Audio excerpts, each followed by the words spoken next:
Mike Huckabee wants to be president. For 12 years, he was a Baptist minister. For 10 and a half, he was the governor of Arkansas. And as we learned last night, he's also a bass guitarist. How long have you been playing the guitar or the bass? Yeah, when I was 11 years old. And got my first guitar at Christmas at age 11. I wanted one so badly and begged my parents. And my parents couldn't afford that.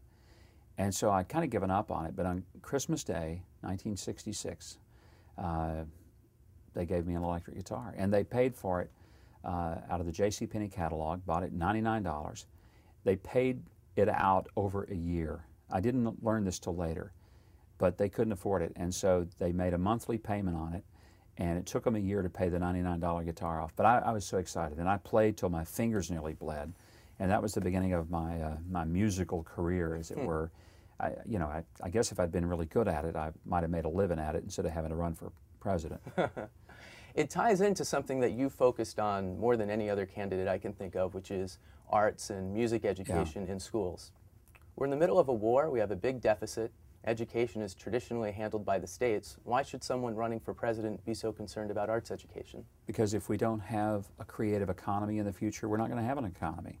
If we forget that imagination and creativity are really the keys to having a future, then what does it matter if we win a war, if we're going to lose the next generation anyway? If we don't have the capacity to raise up a generation who's excited about learning, who is stimulated to really have a real education, not just a data download, then it's not going to matter. So I think that we've created this system where we so focus on making kids these almost robotic databases, and we pour the information into them, and we think that we've educated them.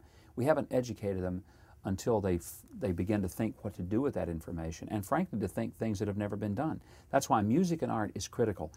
If you don't develop the right brain at the same way in which you develop the left brain, you're not educating a child.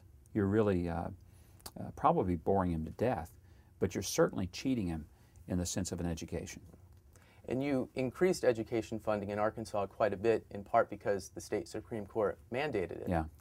But as president, do you think the federal government needs more of a role? You're running for president, so how does the education component fit in? I don't want the federal government to have a greater role in mandating to the states or even funding necessarily. I mean, there may be certain grants that could be done, but no, I think that the point of the presidency is that you have the bully pulpit and you lift the highest standards up, but you want it to be implemented through the states. I am a federalist at heart. I believe strongly in the 10th Amendment.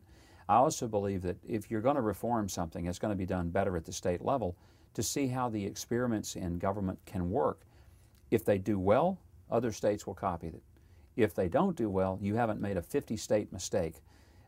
That's how great reforms do take place. But a president needs to be the education cheerleader of America, not only to remind America that this is how we build the future, but to challenge the states and to say, these are the best practices that states are using. That's where a Department of Education can be valuable, but not to mandate and not to dictate. You've said a lot that your faith explains you, and it's a simple way of summing up that I don't think I really understood until I read not all, but most of the two books you've written, not counting the health book. Yeah. But what I took from that as I read them was that it explains things that some people might see as contradictions, that you're pro-life, but you think we need to focus more on the environment, that you think marriage is between one man and one woman, but you're also more sympathetic than most to immigrants coming into the country. How would you, I mean, let me just let you explain it, how your faith explains you and what that means. The essence of my faith is in the words of Jesus, which says, do unto others as you would have them do unto you. To me, that makes a lot of things simple. It certainly did in dealing with public policy. For example, if we're talking about education, I want to say to look at the 7-year-old child coming out of the poorest community in my state, am I just as concerned for what's happening to that child as I would be my own? If I'm not, then I'm playing favorites and I'm not really showing responsibility. When we had 75,000 evacuees from Hurricane Katrina come to our state in 5 days, incredible challenge for us to deal with all of these people who had nothing except the indignities of what they'd experienced in that horrible, horrible aftermath of Katrina.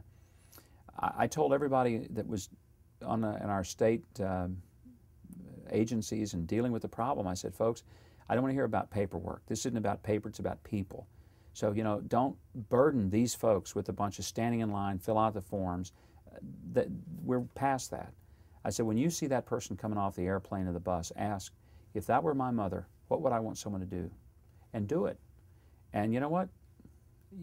Don't get permission, get forgiveness later if you mess up, but let's take care of people. That's driven by my faith, that sense that people come first, and we need to always respect and honor individuals as people of exact, equal human worth. Who's ultimately to blame for the failures of the government in Katrina? There were a myriad of breakdowns. It was at the local, the state, and the federal level.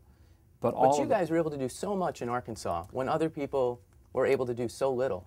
We didn't sit around waiting on permission from the federal government, which was in, frankly, disarray. FEMA was absolutely a disaster. I said it stood for Forget Expecting Meaningful Answers. Does that stop at Michael Brown, or does it go to higher up the executive branch? I think it goes all the way up and down, and you know, we're dancing around it. How much do you fault President Bush for what happened? Well, on a personal level, I don't, but he's the president, and a president has to take control.